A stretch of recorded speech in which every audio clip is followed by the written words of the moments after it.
Hello students, स्वागत है आपका सिनॉप्सिस आईएएस में। मैं डॉक्टर मोहम्मद जिया और ये हमारे मध्यकालीन इतिहास की जो हम विशेष सीरीज चला रहे हैं हमारे हिंदी माध्यम के छात्रों के लिए, ये उसका दूसरा भाग। पिछले वीडियो में हमने जो पूर्व या मध्यकालीन इतिहास है, जो उसका शुरुआती हिस्सा है, उसको हमने देखा और हमने ये पाया कि उस गुप्ता राजवंश के, गुप्ता साम्राज्य के पतन के बाद उत्तर भारत में काफी कुछ घटित हुआ और उसमें कुछ ऐसी चार हमने ऐसे राजवंश देखे जिन्होंने कोशिश की कि वो अपना आधिपत्य स्थापित कर सकें उत्तर भारत में, जिसमें पुष्यभूति या वर्धन जो राजवंश है उसको हमने देखा, हर्षवर्धन को हमने देखा। लेकिन हर्षवर्धन का चूंकि कोई उत्तराधिकारी नहीं था, इस कारण उस राजवंश का भी पतन हो गया। आज हम आगे का या हम अगर वैसे कहें तो हम आज आगे की कहानी देखेंगे।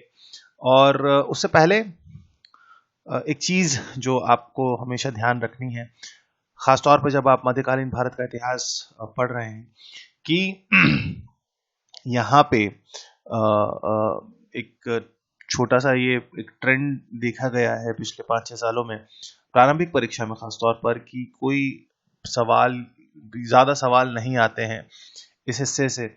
लेकिन एक गलती कई बार जो यूपीएससी एस्पिरेंट है वो ये कर जाते हैं कि इससे सवाल नहीं आ रहा है तो हम इसे ना पढ़ें। देखिए, यूपीएससी कभी कोई ट्रेंड सेट नहीं करता। हाँ, और दूसरी चीज कि मैंने हमेशा इस चीज पे सबको समझाया भी है और इस चीज पे हमेशा मैंने ये कहा है कि कभी भी अगर किसी विषय पे सवाल नहीं आ रहा है, इसका मतलब ये नहीं है इस परीक्षा में उस विषय पे सवाल आने वाले समय में भी नहीं आएगा। जितना सवाल नहीं कम आ रहा है, उतने ज्यादा उसकी चांसेस हैं कि आने वाले समय में वो आ सकता है, क्योंकि ये सरप्राइजेस जो है ये यूपीएससी देता रहता है। तो आप इसके लिए तैयार रहें और पूरा सिलेबस ही कवर हम करेंगे। हाँ, ये जरूर है कि थोड़ा सा आप इसका समय कम कर सकते हैं और इसी चीज को ध्यान में रखते हुए कि कम समय में हम ज्यादा से ज्यादा चीजों को कवर कर सकें, ये जो पूरा मध्यकालीन इतिहास का जो हमने सीरीज डिजाइन की है वो इसी चीज को ध्यान में रखते हुए की है। सो शुरू करते हैं। उससे पहले जो लोग पहली बार यदि देख रहे हैं, ये उनके लिए एक छोटा सा परिचय मेरा। और अब हम शुरुआत करते हैं आज के इस सेशन की, और हम शुरुआत करेंगे कन्नौज के मौखर या मौखरी राजवंश की। मौखरी राजवंश का जो शासन है वो गुप्त राजवंश के पतन के बाद स्थापित हुआ। तो ये आपको हमेशा याद रखना होगा कि गुप्ता जो साम्राज्य था उसके बाद ही, क्योंकि एक बड़ा साम्राज्य था और जब इसका पतन होता है तो कई छोटे छोटे राजवंश जो हैं वो उभर के आते हैं। और ये देखा गया कि इसमें से अधिकतर राजवंश जो थे वो सामंत थे गुप्ता राजवंश में या गुप्ता साम्राज्य में। बिहार के निवासी मौखरी लोग जो चक्रवर्ती गुप्त राजवंश के समय में उनके सामंत थे। देखिए, मौखरी राजवंश के लोग उत्तर प्रदेश के कन्नौज तथा राजस्थान के बड़वा क्षेत्र में 3री सदी में फैले हुए थे। तो ये राजवंश जो है ये कोई नया नहीं था, ये कोई एकदम से उभर के आया हुआ राजवंश नहीं था, ये पहले से मौजूद था और ये सामंत की तरह मौजूद था।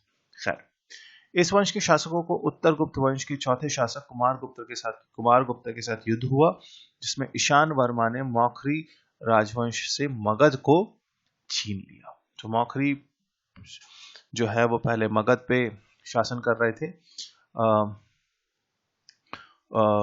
और उसके बाद मौखरी जब मगध छीन लिया गया तो मौखरी वंश के सामंत ने अपनी राजधानी कन्नौज बनाई। और कन्नौज हमेशा से इस दौर में 6ठी-7वीं शताब्दी से लेके 12वीं शताब्दी तक कन्नौज हमेशा एक मुख्य केंद्र रहेगा। उसकी वजह यह है कि यदि आप कन्नौज की स्थिति देखें तो कन्नौज गंगा के किनारे बसा हुआ है और वहां से पूरे जो हम जिसे गंगा का मैदानी क्षेत्र कहते हैं, उस पूरे क्षेत्र के ऊपर शासन आसान था। तो कन्नौज के लिए हमेशा एक संघर्ष जारी रहेगा। और कन्नौज का प्रथम मौखरी वंश का सामंत हरिवर्मा था, उसने 510 ईस्वी में शासन किया। तो ये देखिए, ये जो है ये हमने पिछले उसमें भी देखा था। तो ये कन्नौज, ये मौखरी यहाँ पे थे।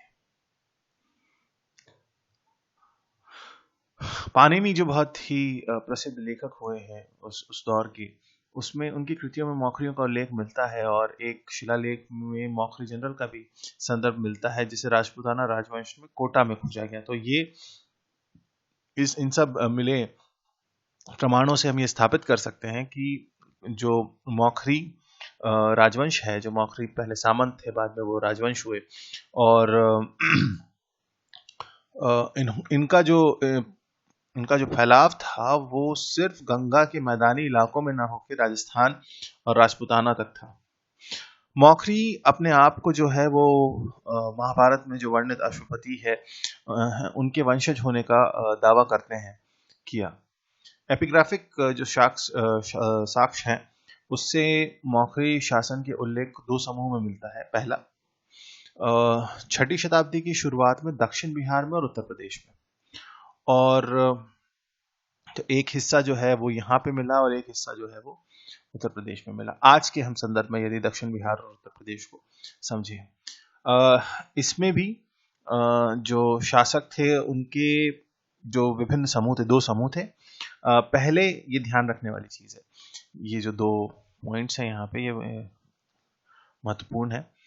इसमें शासकों का एक समूह जो है वो, उसके जो संस्थापक थे वो यज्ञवर्मन थे, और जिनके साम्राज्य को उनके बेटे शार्दुल वर्मन और अनंत वर्मन द्वारा अग्रसित किया गया। एक ये हुआ था यज्ञवर्मन, एक दूसरा जो था वो थे हरिवर्मन, जो दूसरा समूह था। इन्हीं मौखरियों में ही दूसरा समूह था जिसके संस्थापक या जो प्रमुख शासक वो थे हरिवर्मन, उसके बाद आदित्य वर्मन, ईशान वर्मन और सर्ववर्मन। अवंती वर्मन और ग्रहवर्मन गुप्तों के सामंत थे, और 6वीं शताब्दी की शुरुआत तक उन्होंने शासन किया गया, और उन्हें अंत तक सामंत के रूप में ही जाना गया। इसमें जो कहा जाना चाहिए कि मौखरी जो राजवंश है वो जिसकी प्रतिष्ठा या एक स्पष्ट तौर पे एक राजवंश जो स्थापित किया कहा जाता है, वो ईशान वर्मन ने किया। ईशान वर्मन ने स्वयं को महाराजाधिराज की उपाधि धारण की, और ये यही बताता है, जब उसने महाराजाधिराज की उपाधि जो है स्वयं धारण की, तो ये उनकी प्रतिष्ठा को, उनकी सत्ता के फैलाव को प्रदर्शित करता है। ईशान वर्मा का जो ईश्वर वर्मा जो है वो ईशान वर्मा का उत्तराधिकारी था, और वह रानी जो उपगुप्ता जो थे, भट्टारिका देवी, उनका पुत्र था, और ईशान वर्मा को इस वंश का सबसे प्रतापी शासक माना गया। हरहा अभिलेख में इसकी तिथि जो है वो 554 ईस्वी बताई गई है। आंध्र शोलेख गौड़ और को मौखरियों का शत्रु बताया गया, और उसी अभिलेख में वर्णन है कि उसे आंध्रपति, जिसके पास हजारों हाथी थे, जीतकर उन शलिकों को, जिनके पास असंख्य अश्वों की सेना थी, उसको भी पराजित करके, और गोंड शासक को अपने ही राज में रहने के लिए विवश करके सिंहासन को अधिकृत किया गया था। देखिए,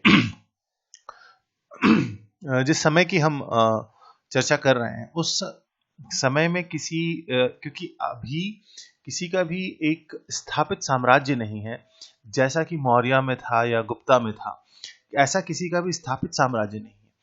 और जब किसी का स्थापित साम्राज्य नहीं होता है, जब हम इस तरीके के किसी साम्राज्य की बात करते हैं, चाहे वो अशोका का हो, चाहे वो गुप्ता का हो, वहां पे हम ये देखते हैं कि उनका जो शासन है, उनकी जो अर्थव्यवस्था है, उनकी जो सामाजिक स्थिति है या जो धार्मिक स्थिति है, उन चीजों के उन चीजों को नाप के, उन चीजों की कहना चाहिए कि प्रतिष्ठा से और ये देखा जाता है कि कौन सा साम्राज्य, कौन सा जो शासक था वो प्रतिष्ठित था। किंतु यहाँ पे जिस समय की हम चर्चा कर रहे हैं, क्योंकि यहाँ पे अभी कोई स्थापित साम्राज्य किसी का नहीं, छोटे छोटे सामंत थे, उन्होंने अपने आप को जो है शासक घोषित कर दिया। तो यहाँ किसी की भी प्रतिष्ठा या सत्ता को दर्शाने के लिए ये देखा जाता था कि उसने कितने लोगों को या कितने शासकों को पराजित किया, या उसका सैन्य बल क्या था, उसकी सैन्य क्षमता क्या थी। इसीलिए ईशान वर्मा की जब हम बात कर रहे हैं, हम कह रहे हैं वो इस वंश का सबसे प्रतापी शासक था, तो हम ये नहीं कह रहे हैं कि उसका शासन बहुत अच्छा था, उसका प्रशासन बहुत अच्छा था, उसके पास प्रशासनिक एक पूरा कहना चाहिए अमला था जो उसके प्रशासन को, नहीं। यहां हम क्या कह रहे हैं कि वो उसकी सैन्य क्षमता अच्छी थी, वो एक अच्छा कहना चाहिए कि सैन्य शासक था, जिसने विभिन्न शासकों को हराकर अपने आप को स्थापित किया। मौखरी साम्राज्य का अधिपति ईशान वर्मन के बाद उसका पुत्र शिववर्मन बना, और कई इतिहासकारों के अनुसार शर्ववर्मा व सूर्यवर्मा में उत्तराधिकार हेतु संघर्ष होता है। सूर्यवर्मा के स्वतंत्र सिक्के और अभिलेख प्राप्त नहीं हुए हैं, क्योंकि इतिहास का जो मुख्य, देखिए जितना हम पीछे जाते हैं उतना ज्यादा इतिहास में, जितना आप प्राचीन भारत के इतिहास की तरफ बढ़ते जाएंगे, उतना कम आपको कहना चाहिए कि जो लिखित स्रोत हैं इतिहास के, वो उतने कम मिलेंगे, क्योंकि ये यहाँ पे और जब लिखित जो है इस तरीके का कुछ स्रोत नहीं मिलता है, तो हम क्या करते हैं, हम जो सिक्के हैं, अभिलेख हैं, इन पे ज्यादा जो है वो भरोसा करना पड़ता है, क्योंकि उसी से हम अंदाज लगाते हैं कि हाँ यहाँ पे ऐसा हुआ होगा। तो इस बात से ये स्पष्ट है कि उसने स्वतंत्र शासक के रूप में शासन नहीं किया, क्योंकि एक और पैमाना जो था इस चीज को नापने का कि किसके सिक्के चलते थे, और जिसका सिक्का चलता था उसी को माना जाता था कि उसने स्वतंत्र रूप से शासन किया। शर्ववर्मा के अभिलेख व सिक्के तो प्राप्त हुए, लेकिन तिथि विवादास्पद है। कई अभिलेखों में उसके नाम के आगे मौखरी मिलता है। यही प्रथम शासक है जिसके साथ यह उल्लेख मिलता है। संभवतः शर्ववर्मा ने हुन से युद्ध किया और उन्हें हराया था। वास्तव में शर्ववर्मा और वह उसका पुत्र अवंती वर्मा दोनों ही शक्तिशाली राजा थे, और उनके जो साम्राज्य का विस्तार था वो एक व्यापक क्षेत्र में था। अवंती वर्मा को हर्षचरित्र निबान भट्ट ने लिखी में इस वंश का तिलक कहा गया है। सर्ववर्मा व अवंती वर्मा की सीमाएं वर्तमान उत्तर प्रदेश की सीमाओं से मेल खाती हैं। उसमें मगध के भी कुछ हिस्से थे। अवंती वर्मा के उत्तराधिकारी के बारे में कुछ अनिश्चितता है, और यह स्पष्ट होता है कि अवंती वर्मा के बाद ज्येष्ठ पुत्र ग्रहवर्मा शासक बना। इसने राजश्री से विवाह करने से पहले ही सन 606 ईस्वी में राजगद्दी संभाल ली। राजश्री, जो हमने पिछले लेक्चर में जो हमने कहानी सुनी थी कि राजवर्धन की बहन थी राजश्री, और मौखरियों का और इन दोनों का जो विवाह था, ग्रहवर्मन और राजश्री का विवाह जो है वो मौखरियों के इतिहास में भी और पुष्यभूतियों के इतिहास में भी जो है एक महत्वपूर्ण और उल्लेखनीय घटना है। हर्षचरित्र में बाण भट्ट इसका चित्रात्मक विवरण दिया है, और इस विवाह के बाद जैसा कि हमने देखा कि किस तरीके से हर्षवर्धन और शशांक आता है, वो ग्रहवर्मन को धोखे से मार देता है, और ग्रहवर्मन को और राजश्री को जो है वो अपहरण करके अपने पास रखता है। राजवर्धन जो है वो अपनी बहन को बचाने आता है, जिसमें वो मारा जाता है। उसके बाद हर्ष आता है, और इस घटना को इसलिए उल्लेखनीय स्थान प्राप्त है क्योंकि इस घटना के बाद ही पुष्यभूति और मौखरी जैसी दो महत्वपूर्ण शक्तियां जो उत्तर भारत में थी, उस दौर में वो दोनों एक हो गए। देवगुप्त, जो उत्तर गुप्त वंशी शासक ने बंगाल के शासक शशांक के साथ मिलकर 606 ईस्वी में इनकी हत्या कर दी थी, और कालांतर में हर्षवर्धन ने थानेश्वर के साथ कानिकुब्ज का भी शासन संभाल लिया। एक साम्राज्यिक शक्ति के रूप में मौखरी वंश का अंत हुआ, क्योंकि विवाह के तुरंत बाद ही ये सारी घटनाएं घटित हुई।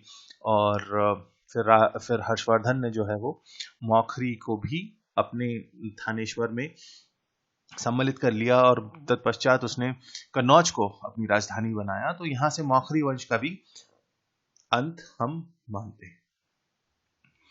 तो ये तो हुई एक पंक्ति के जो शासक थे उनकी कहानी। दूसरी पंक्ति के जो शासक थे हरिवर्मन, उन्होंने महाराजा की उपाधि धारण की। तो उधर ईशान वर्मा ने महाराजाधिराज की उपाधि धारण की, इधर हरिवर्मा ने महाराजा की उपाधि धारण की। और ऐसा माना जाता है कि वह इस प्रकार की स्थिति को स्वतंत्र रूप से पाने वाले पहले शासक थे। ईशान वर्मा के समय से ही मौखरी का निश्चित इतिहास प्राप्त होता है। ईशान वर्मन ने आंध्रा कुछ टाइपिंग मिस्टेक्स हैं, सुलिक और गौड़ों को पराजित करने का दावा किया, और ये हमने पहले भी देखा। बाणभट्ट के हर्षचरित से स्पष्ट होता है कि अवंती वर्मन का उत्तराधिकारी उसका पुत्र ग्रहवर्मन, और ये सारी कहानी दोबारा से यहाँ पे शुरू हो जाती है और सिंहासन उसके बाद खाली हो जाता है। और इसी सिंहासन के खाली होने के बाद मौखरी जो राजवंश है उसका अंत हो जाता है, क्योंकि हर्षवर्धन जो है, क्योंकि इनका कोई उत्तराधिकारी नहीं था, बाद में राजवर्धन को भी मार दिया जाता है और थानेश्वर का सिंहासन भी खाली हो जाता है और यहाँ पे हर्षवर्धन की एंट्री होती है। तो ये था मौखरी राजवंश जिसके बारे में हमने पढ़ा, और किस तरीके से उनका शासन जो है बहुत। तो आपको यहाँ पे जो कुछ चीजें याद रखने योग्य हैं वो यही है कि ईशान वर्मन का क्या रोल था, और उसके बाद ग्रहवर्मन, और किस तरीके से जो है वो मौखरी राजवंश का अंत होता है और वो थानेश्वर में जाके सम्मिलित हो जाता है। आशा है कि आपको ये लेक्चर अच्छा लगा। अपना कमेंट ज़रूर दीजिएगा, और यदि किसी तरीके की कोई शंका है, कोई डाउट है, तो ज़रूर हम कोशिश करेंगे कि हम उसे भी उसका शंका का निवारण किया जाए। और हम अगले लेक्चर में, अगले वीडियो में आगे की कहानी देखेंगे। तब तक अपना ख्याल रखिएगा, स्टे सेफ, स्टे हेल्दी, क्योंकि कोरोना अभी गया नहीं है। सो अपना ख्याल रखिएगा। Thank you so much.